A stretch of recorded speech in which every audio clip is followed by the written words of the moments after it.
How to reset your USAA bank password. Hello everybody, welcome back. If you'd like to do so in today's video, we will be guiding you through the process. So you can head over to the website of USAA, which is usaa.com, and go to the website and you should be finding this particular interface right here. Now you may go to the login page by tapping on the login option in the top right corner from the interface and go to the login page. Now, if you'd like to reset your password, in the section you can see we need to enter our online ID in order to do so. And right below it, we have a next button, and right below next, we have an option called I need help logging in.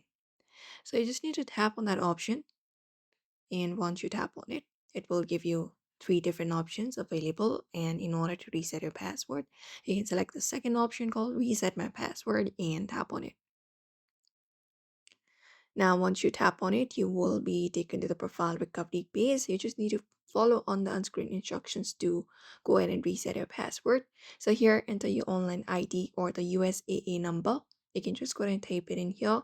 And then right below it, you need to provide in your phone number as well that you used while doing the banking.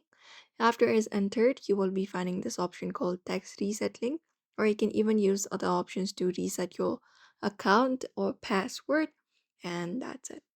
So you may follow up the simple steps if you'd like to reset your USAA bank password as well. So I hope this video was helpful. Give it a thumbs up and subscribe for more tips and tutorials.